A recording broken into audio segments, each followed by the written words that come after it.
रक्षा क्षेत्र में देश की आत्मनिर्भरता की दिशा में एक बड़ा कदम। डीआरडीओ ने सफलतापूर्वक HSTDV का फ्लाइट टेस्ट किया है।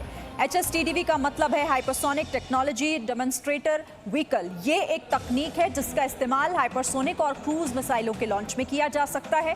बड़ी बात यहां पर यह है कि इस हाईटेक एयरक्राफ्ट को देश में ही विकसित किया गया है। HSTDV के सफल परीक्षण पर देश के आत्मनिर्भर पराक्रम का ये एक नया प्रमाण है।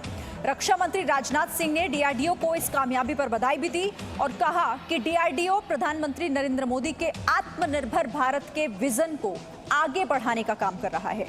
परियोजना से जुड़े हुए वैज्ञानिकों से बात की और उन्हें इस महान उपलब्धि पर बधाई भी दी और कहा कि भारत को उन पर गर्व है। तो देश के पराक्रम और आत्मनिर्भरता से जुड़ी हुई ये बड़ी खबर।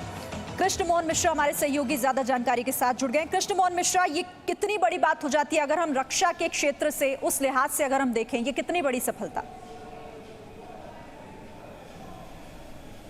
देखिए शिरीन, हाइपरसोनिक यानी आवाज़ की रफ्तार से बहुत तेज़ चलने वाला हाइपरसोनिक उस मिसाइल या एयरक्राफ्ट को कहते हैं जो कि आवाज़ की रफ्तार से 4-5 गुना यानी 4 मैक 5 मैक या उससे भी ज़्यादा रफ्तार से उड़ता हो, और क्रूज़ यानी बहुत लंबी दूरी तय करने वाला। तो अगर बहुत लंबी दूरी तक हाइपरसोनिक रफ्तार से कोई भी इसको अभी आप व्हीकल कह रहे हैं, व्हीकल का मतलब दरअसल सिर्फ ये है कि जब इसमें वॉरहेड लगा देंगे, ये मिसाइल को चलाने वाला इंजन वो तकनीक है जिसको HSTV नाम दिया गया है। यानी भविष्य में इसमें वॉरहेड लगाया जाएगा और ये मिसाइल बन जाएगा।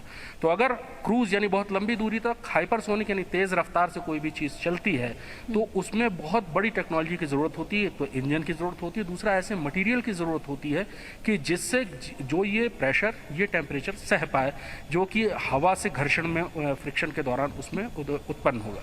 ऐसी तकनीकें कभी भी कोई देश किसी दूसरे देश को देता नहीं है। ऐसी तकनीक आपको हमेशा अपने देश में ही पैदा करनी होती है, अपने ही देश में बनानी होती है। भारत पहले ही सुपरसोनिक मिसाइल ब्रह्मोस और उसके अलावा अग्नि सीरीज़ की क्रूज़ मिसाइलें बना चुका है, लेकिन हाइपरसोनिक की दिशा में भारत का ये पहला टेक्नोलॉजी डेमोन्स्ट्रेटर यानी ये आप ये कह सकती हैं कि ये सबसे पहला मॉडल बनाया है जिसका कि परीक्षण किया गया। ये एक बहुत बड़ा कदम है क्योंकि इसके बाद भविष्य में हाइपरसोनिक यानी आवाज़ की रफ्तार से 4-5 गुना तेज़ चलने वाली और क्रूज़ की बहुत लंबी दूरी तक चलने वाली मिसाइल बनाने का रास्ता खुल जाएगा। इसे आप बहुत बड़ी कामयाबी आप कह सकते हैं रक्षा के क्षेत्र में। वैसे भी ये खबर है और जिस आत्मनिर्भर भारत की हम बात करते हैं तो रक्षा के क्षेत्र में भी आत्मनिर्भर भारत किस दिशा में आगे बढ़ रहा है, ये उसी से जुड़ी हुई एक बड़ी कामयाबी। बहुत शुक्रिया आपका कृष्ण मोहन मिश्रा हमारे साथ जुड़ने के लिए। आगे बढ़ते हैं बुलेटिन में।